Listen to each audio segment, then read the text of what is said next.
लोग ये कहते हैं कि बुढ़ापे में हम भगवान का भजन करेंगे, वो मूर्ख हैं।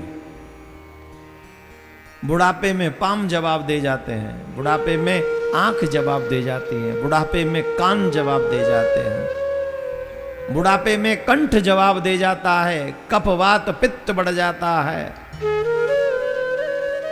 जिस समय प्राण निकलने वाले होते हैं, गुड़ुर गुड़ुर करके ये कंठ शोर मचाता रहता है, कोई नाम नहीं निकल पाता है। इतनी बीमारियों का खजाना बुढ़ापा हो जाता है। कहां से भगवान का नाम लोगे? कैसे नाम लोगे बोलो? बुढ़ापे में नाम लोगे? अरे मैंने ऐसे ऐसे बुजुर्गों को देखा हुआ, महाराज नाम के नाम पे बिच्छू काटता है उनको। कितने कितने दिन आईसीयू रूम में पड़े पड़े हो जाते हैं, मुंह पे ऑक्सीजन लगा रखा है। और एक और चीज होती है, वो वेंटिलेटर पे ले जाते हैं, यहां से चीर के अंदर नली डाल देते हैं। बताइए कैसे होगा काम? नाम लोगे? निकलेगा नाम? कंठावरोधन विदो स्मरणम कुतस्थे। जब तुम्हारा कंठ अवरुद्ध हो जाएगा तो स्मरण कैसे करोगे? तुम्हारा विवेक शून्य हो जाएगा, कैसे नाम लोगे? एक और वो बीमारी है, क्या बोलते उसको, उसमें चला गया, क्या बोलते उसको, कोमा में चला गया। बताओ,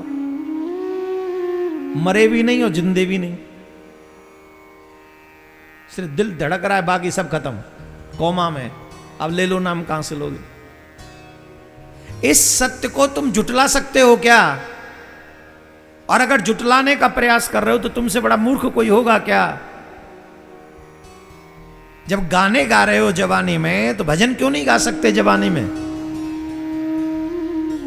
जब फिल्में देख रहे हो जवानी में, तो कन्हैया का दर्शन क्यों नहीं कर सकते जवानी में?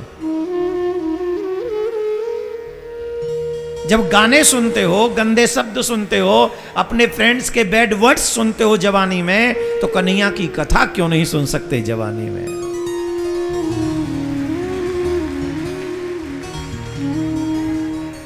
ये देखो हमारे सनातनी जवान खड़े हैं, इनको बैठने के लिए कोई आदमी आना चाहिए जो कहे कि तुम बैठ जाओ। ये अपने आप से नहीं बैठेंगे। ये कौन है? ये हमारे जवान हैं। और फिल्म देखने जाते तो सबसे पहले सीट पे बैठते, मेरी सीट खाली करो। अरे मूवी थिएटर की सीट तुम्हें नरक पहुंचा देगी, और कथा पंडाल का बैठा हुआ जिस आसन पर बैठते हो, वो आसन तुम्हें ठाकुर जी के धाम पहुंचा देगा। अपने हाथों से नरक का द्वार क्यों खोल रहे हो? भजन कर मस्त जवानी में, बुढ़ापा किसने देखा है? भजन कर मस्त जवानी में, बुढ़ापा किसने देखा है? भजन कर मस्त जवानी में, बुढ़ापा किसने देखा है? भजन कर मस्त जवानी में, बुढ़ापा किसने देखा है? किसने देखा है बुढ़ापा? किसने देखा है? किसने देखा है बुढ़ापा? किसने देखा है? भजन कर मस्त जवानी में, बुढ़ापा किसने देखा है? भजन कर मस्त जवानी में, बुढ़ापा किसने देखा है? श्री राधे।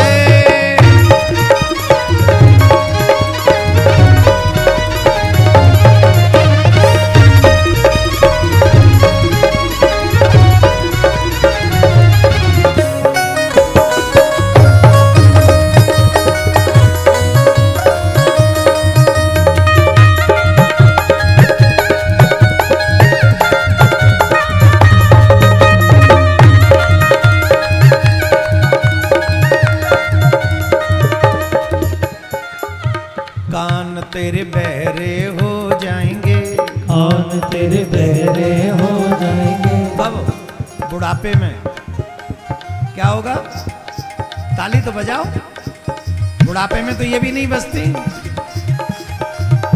कान तेरे बहरे हो जाएंगे, कान तेरे बहरे हो जाएंगे। कथा तब सुन नहीं पाएंगे, कथा तब सुन नहीं पाएंगे। कथा तब सुन नहीं पाएंगे, कथा तब सुन नहीं पाएंगे। कथा सुने, कथा सुने, कथा सुने मस्त जवानी में बुढ़ापा किसने देखा है। कथा सुने मस्त जवानी में बुढ़ापा किसने देखा है। भजन कर मस्त जवानी में बुढ़ापा किसने देखा है। भजन कर मस्त जवानी में बुढ़ापा किसने देखा है। आँख से अंधे हो जाओगे, आँख से अंधे हो जाओगे। बुढ़ापे में ही लगता है मोटे फ्रेम का चश्मा, लगता है कि नहीं पंडित जी हैं? बुढ़ापे में अंधे हो जाओगे, बुढ़ापे में अंधे हो जाओगे। दरस तब कर नहीं पाओगे, दरस तब कर नहीं पाओगे। बिहारी जी का दर्शन किस किसने किया है? सुबह के टाइम बिहारी जी के मंदिर में, बिहारी जी के मंदिर में सुबह के टाइम बिहारी जी का दर्शन करने जाओ, उस समय बिहारी जी मंदिर के भीतर होते हैं और वहां थोड़ा सा अंधेरा होता है, डार्कनेस। और बुढ़ापे में दर्शन करने जाओ, एक तो अंधेरे में, ऊपर से काला, ऊपर से ये देखने वाला अंधा। दरस तब कर नहीं पाओगे, दरस तब कर नहीं पाओगे। बुढ़ापे में अंधे हो जाओगे, बुढ़ापे में अंधे हो जाओगे। दरस कर, दरस कर, दरस कर मस्त जवानी में बुढ़ापा किसने देखा।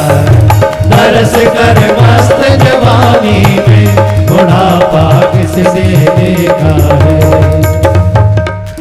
मुंह से तुम गूंगे हो जाओगे, मुँह से तुम गूंगे हो जाओगे। गूंगे भी हो जाते सब, कहते हैं लकुआ मार गया, बोल नहीं पा रहा है। ब्रेन हेमरेज हो गया तो क्या हो जाओगे? कोमा में चले गए तो क्या हो गए? होगे ना गूंगे, एकदम गूंगे। बुढ़ापे में गूंगे हो जाओगे, बुढ़ापे में गूंगे हो जाओगे। नाम तब जप नहीं पाओगे, नाम तब जप नहीं पाओगे। नाम जपे, नाम जपे, नाम जपे मस्त जवानी में बुढ़ापा किसने देखा।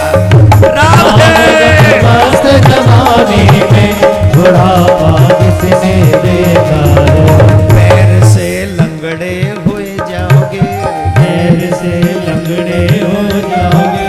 परिक्रमा तब कर नहीं पाओगे, परिक्रमा तब कर नहीं पाओगे। गोवर्धन जाते हैं, गोवर्धन, गोवर्धन, गोवर्धन की परिक्रमा 21 किलोमीटर की है। जवानी में देने जाओ तो नानी याद आ जाती है, और बुढ़ापे में जाओगे तब परिक्रमा तब दे नहीं पाओगे। परिक्रमा तब दे नहीं पाओगे।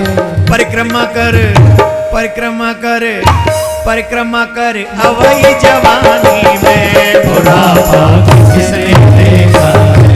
परिक्रमा कर अभी जवानी में बुढ़ापा किसने देखा है। भजन करे, भजन करे, भजन कर मस्त जवानी में बुढ़ापा किसने देखा है। भजन कर मस्त जवानी में बुढ़ापा किसने देखा है। हाथ तेरे लूले है जाएंगे, हाथ तेरे झूले हैं जाएंगे। दान तब कर नहीं पाएंगे, दान तब कर नहीं पाएंगे। ईमानदारी से बताओ, दान देने के लिए हाथ निकलता है? जवानी में ही लूला जैसा होता है, ना देना नहीं ले लो। बोलो ईमानदारी से, हाँ या ना बोलो। माता बहन बताओ, पति की जेब में से चोरी करने में आनंद आता है कि पति की जेब में डालने में आनंद आता है? बोलो बोलो बोलो बोलो। कभी पति की जेब में डाला है कुछ? आप लोग भी बोलो, देने में आनंद आता है कि लेने में? तो जिनको लेने की आदत है उनके हाथ लूले ही हैं, और जिनके देने की आदत है उन्हीं के हाथ स्ट्रांग है। समझ लीजिएगा काजी, यही है। हाथ तेरे लूले लूले लूले जाएंगे। हाथ तेरे लूले हैं जाएंगे। दान कछु कर नहीं पाएंगे, कुछ कर नहीं पाएंगे। दान कर, दान कर, दान कर अवई जवानी में बुढ़ापा किसने देखा है? दान कर वही जवानी में बुढ़ापा किसने देखा है?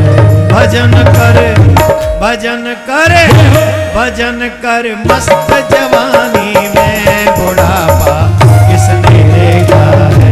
भजन कर मस्त जवानी में बुढ़ापा किसने देखा है?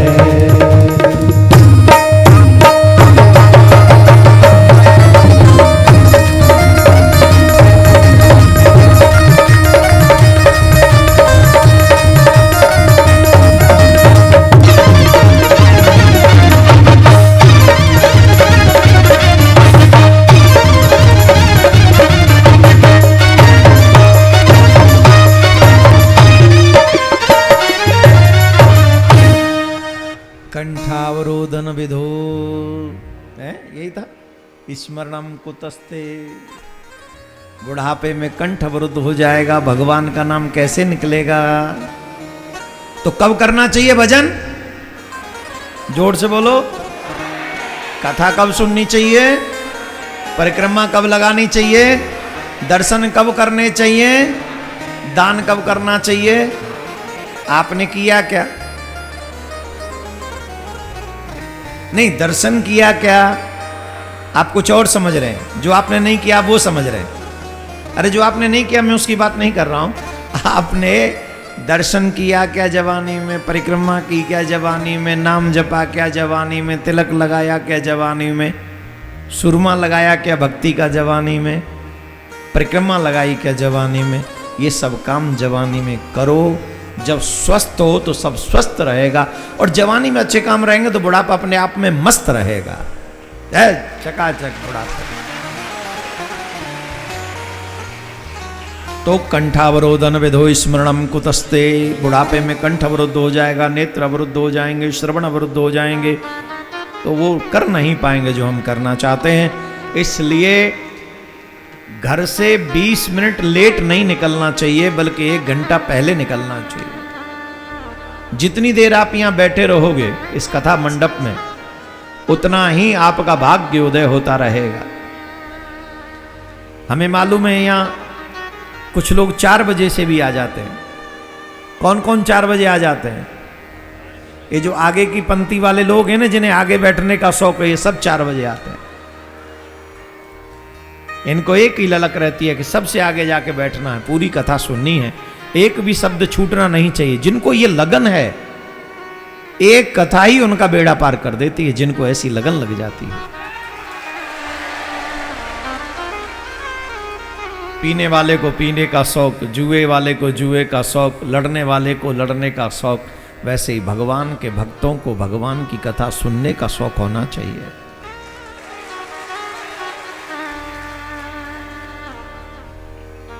देवकी वसुदेव के 8वें पुत्र को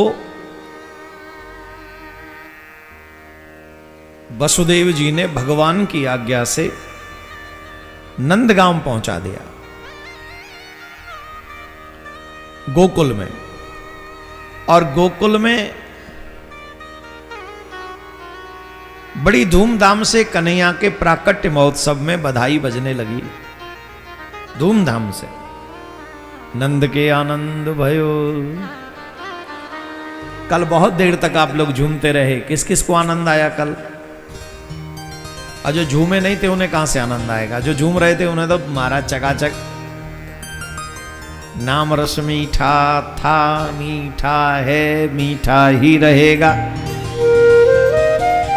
बड़ा आनंद आया कल। नंदगांव में, गोकुल में ऐसे ही बधाई की धूमधाम हो रही है। हमारे ब्रज में कहो करें भैया, बात ही बातन में बात चली है, बात बड़ी है निराली। हैं? बात ही बातन में बात चली है, और वो बात बड़ी है निराली। राती रात में नंद बाबा की दाढ़ी हो गई काली।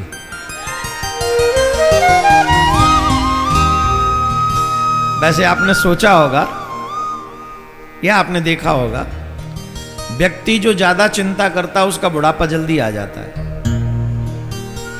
और जो मस्त रहता है, जैसे किसी प्रकार की चिंता नहीं, जिसका खान पीन अच्छा है, उसका बुढ़ापा जल्दी नहीं आता। चिंता करने वाले का बुढ़ापा जल्दी आ जाता है, 30 साल में 60 साल का सा दिखता है। तो आप ये कह सकते हैं कि नंद बाबा 85-85 वर्ष की अवस्था में पूरी दाढ़ी सफेद है गई 84, 81, 82, 83 में, पर जैसे ही बाबा ने सुनी लाला भयो है तो दाढ़ी है गई काली। इतना आनंद हो गया, बाबा पे जवानी फिर लौट आई। ये ब्रज के रसिकों का भाव है, आप इसको कुतर्क मत देखना। कोई इसमें तर्क कुतर्क करे या तर्क कुतर्क का कोई इशू नहीं है, आनंद का विषय है। कवियों ने अपने अपने भावों को प्रस्तुत किया भगवान के उत्सव में। एक कवि ने लिखा है, पूत सपूत जन्यो जसुदा, इतनी सुन के वसुधा सब दौड़ी, देवन के आनंद भयो अति गावत ध्यावत मंगल गौरी। नंद कछु इतनो जो दियो, घन श्याम कुबेरौ की मतिवोरी, मोहि देखत ब्रज ही लुटाई दियो, न बची बचिया बचिया छचिया न पिछोरी। बाबा ने इतनो लुटायो, पूरे दरवाजे खोल दिए। महाराज जाए जो चाहिए, खिरकन ते गैया ले जाओ। लिखे वाले कवि को भाव है कि एक वो बचिया नहीं बची। 9 लाख गैया दूध दे रही हो, बाकी घर में कितनो माखन, कितनो दही, कितनो दूध होएगा, कितनी छाछ होगी, न बची बचिया छचिया, छाछ भी नहीं बची, बचिया नहीं बची, पिछोरी, बिछाने वाला कुछ नहीं मिला, बचा, सब लुटा दिया। यह है नंद महोत्सव, जहां नंद बाबा ने अपना सर्वस्व लुटा दिया। तो क्या वो सब ले गए? बोले नहीं, बाबा ने तो सब लुटा दिया, पर लेके कोई नहीं गया। क्यों? जिन जिन को श्याम का दर्शन हो गया, उन्हें कुछ ले जाने का भान ही नहीं रहा, ध्यान ही नहीं रहा। और वैसे भी जिन्हें श्याम का दर्शन हो जाए, वो क्या लेना पसंद करेंगे? देखो भैया, ये संसार की वस्तु तभी तक अच्छी लगे जब तक ठाकुर जी को दर्शन न जाए। एक बेर जाए झलक मिल गई हो ना कन्हैया की, वो तो फिर सब कछु छोड़ छाड़ के, ऐसी लागे लगन मीरा हो गई मगन, वो तो गली गली हरी गुन गाने लगी।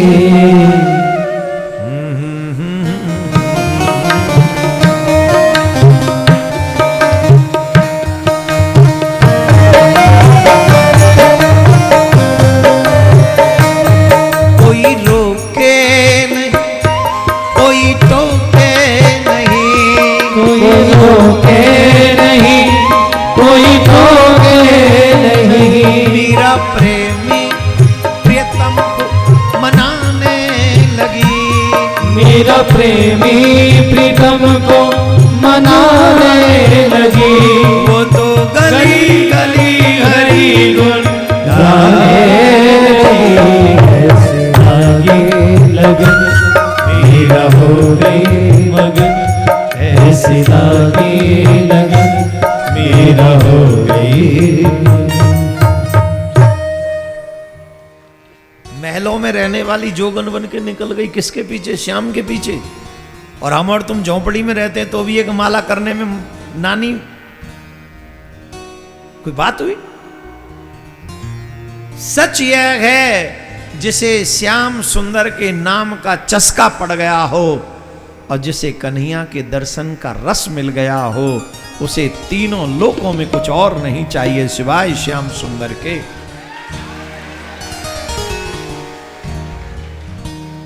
देखो, कांच का व्यापार वही करता है जिसने हीरे का व्यापार नहीं किया। जिसने हीरे का व्यापार कर लिया वो कांच का व्यापार क्यों करेगा? तो बाबा के घर में ब्रजवासिन की बधाई देवारिन की बहुत लंबी चौड़ी भीड़ आ गई। बाबा बधाई है, बाबा बधाई है, बाबा बधाई है। अरे बाबा, बड़े दिनान में शुभ घड़ी आई है। और सब ब्रजवासी झूम रहे, नाच रहे, गा रहे, मस्ती में। नंद बाबा कंस को कर चुकावे के लिए मथुरा गए, कंस को कर चुकायो और फिर वसुदेव जी से मिले और वसुदेव जी ने कही आप जल्दी चले जाओ ब्रज में, लाला को जन्म भयो, तमाम आदताई घूम रहे हैं। तो वसुदेव जी से मिलके नंद बाबा आ रहे हैं।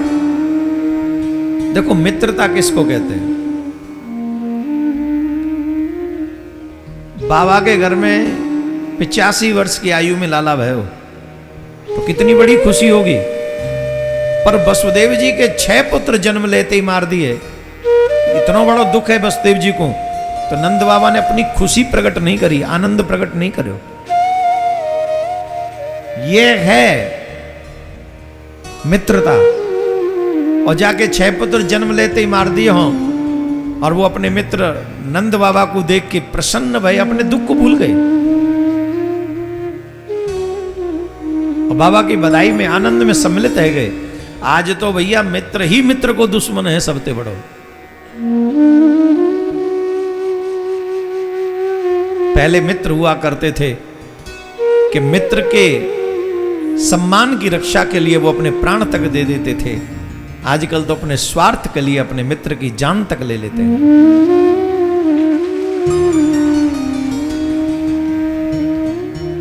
रामायण में कहा है, जेन मित्र दुखों दुखारी तिनई बिलोकत पातक भारी। जो लोग अपने मित्र के दुख से दुखी नहीं होते, ऐसे लोगों को तो देखकर पाप लगता है। तो कुछ जरूरी नहीं कि आप किसी से मित्रता करें, और करें तो फिर निभाएं, उसका धर्म है। जैसे पुत्र का धर्म है, भाई का धर्म है, पति का धर्म है, पत्नी का धर्म है, वैसे ही मित्र का भी धर्म है। तो उस धर्म का पालन करना चाहिए, निर्वाण करना चाहिए। नंद बाबा में और वसुदेव जी एक दूसरे के मित्र हैं। तो नंद बाबा सुखी होकर भी दुखी हो रहे हैं और वसुदेव जी दुखी होकर भी सुखी हो रहे हैं। किसके लिए? अपने मित्र के लिए। नंद बाबा वसुदेव जी से मिलके चले और यहां कंसे न प्रहिता घोरा पूतना बालघातनी शिशुश्चचार निघ्नन्ति पुरग्राम ब्रजादिशु। कंस ने बालघातनी पूतना को ब्रज में नवजात शिशुओं का वध करने के लिए भेजा। जब उसने कन्या को मारना चाहा तो कन्या आकाश में उड़ गई, वो अष्टभुजा दुर्गा बन गई और उसने कहा कि तुम मुझे नहीं मार सकते, तुम्हारे मारने वाला ब्रज में प्रकट हो गया है। तो जैसे ही सुना ब्रज में प्रकट हो गया है तो उस देवी की बात को सुनकर पूतना को कहा कि तुम ब्रज में चली जाओ। पूतना धर्म की बहन है। कहा कि तुम ब्रज में चली जाओ और ब्रज में जितने भी नवजात शिशु हैं सबको मार दो। तो बड़ा सुंदर सा रूप बनाकर पूतना नवजात शिशुओं का वध करने के लिए चली। बड़ा सुंदर रूप बनाया था, सुंदर रूप बनाकर गई थी। जो शिशु ब्रज में उस समय हैं वो कोई साधारण तो रहे नहीं होंगे। ठाकुर जी के संग का जन्म है तो कोई वैसे रहे होंगे, बड़े महाराज ऊपर से ही आए होंगे, कोई भजनानंदी तपेश्वरी हैं। जो भजनानंदी होंगे ठाकुर जी उन्हें ऐसे ही चले जाने देंगे?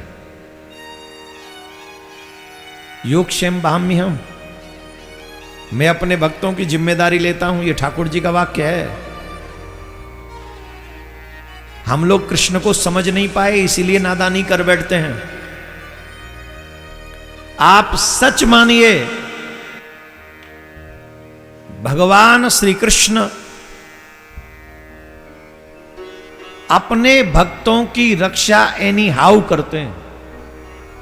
परीक्षा तो होती है, ऐसा नहीं परीक्षा नहीं होगी। पांडवों की भी परीक्षा हुई थी कि नहीं हुई थी? प्रहलाद की कितनी परीक्षा हुई। आज के व्यक्ति को प्रहलाद की तरह परीक्षा देनी पड़े तो कभी करेगा भक्ति? बोलो। हम लोग तो इसी चक्कर में भक्ति छोड़ देते, कलेश बहुत होते हैं महाराज भक्ति में। हम इतना भजन करते हैं फिर भी घर में बहुत कलेश है। भगवान, तुम लेट से झाड़ू लगाओगे तो घर वाले तो तुम्हें सुनाएंगे ही सुनाएंगे। तो तुम्हारी जगह झाड़ू देने ठाकुर जी आ जाए क्या? अरे गृहस्थ में हो तो कम से कम गृहस्थ के समय काम को समय पे करो और भक्ति करो। भक्ति करनी है, पर गृहस्थ का कार्य छूट जाएगा तो लोग तो सुनाएंगे। अगर गृहस्थ में गए हो तो वो ड्यूटी भी निभानी है, और अपनी समझ के नहीं, भगवान का प्रसाद है ये समझ के। जो भगवान के हो जाते हैं, भगवान उन्हें कभी अकेला नहीं छोड़ता, स्वीकार करता ही है। निश्चित तौर पर स्वीकार करता है। तो ब्रजवासी जो बालक हैं उनकी रक्षा करने के लिए कन्हैया ने पूतना को अपनी ओर बुला लिया कि तू सूदी नहीं आ जा। और पूतना पहुंच गई वहीं कन्हैया के, यशोदा मैया के दरबार में, भवन में। पूतना कृष्ण के पास पहुंची और कन्हैया ने अपने नेत्र बंद कर लिए। क्या किया? नेत्र बंद। ब्रजभाषा बोल रहे हैं, समझ में आ रही है ना? नेत्र बंद कर लिए। अब नेत्र बंद काहे क्यों करे? भगवान को यह नियम है कि कपटी लोग मोहि प्रिय नहीं लगे। जो कपटी हैं उन्हें मैं लायक नहीं करूं।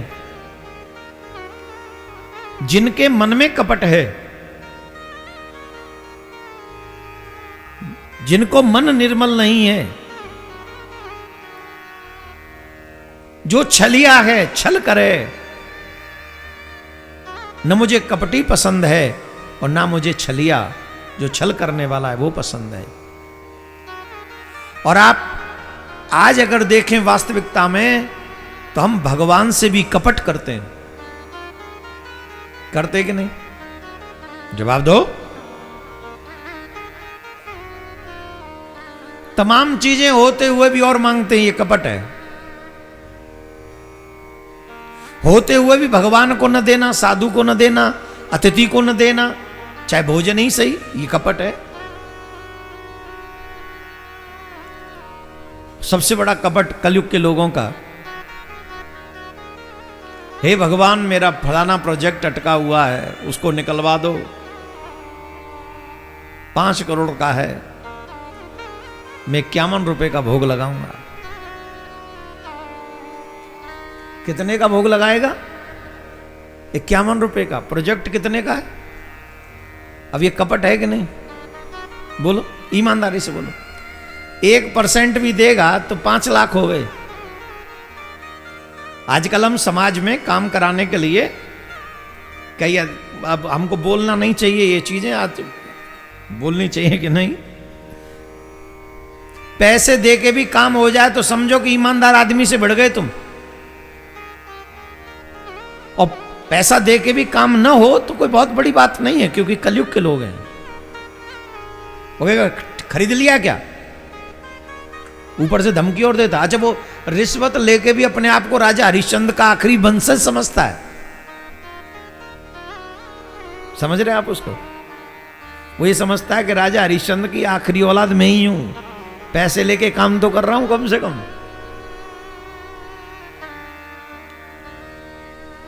5 करोड़ रुपए का प्रोजेक्ट है और 51 रुपए का भोग लगा रहे हैं। और वो भी कब? पहले प्रोजेक्ट पास हो जाए तब। और वो भी करा दिया तो याद नहीं। अब भगवान ने पास भी करा दिया तो अब याद नहीं है। कर लेंगे, हो जाएगा, करेंगे, पक्का होगा। और फिर लौटा के ठाकुर जी वहीं ले आते, बेटा बोले यहीं आ जा चल। ये कपट है। ईश्वर कहते हैं मुझे कपट प्रिय नहीं है। अगर तुम कपट करोगे तो मैं तुम्हें नहीं देखूंगा। I never see you.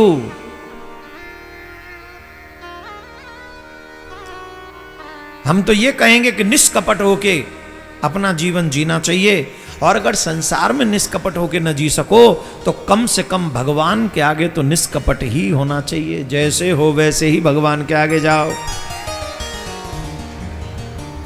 देखो कितने धीरे बोल रहे हैं, राधे राधे। और धीरे बोलो, और धीरे बोलो।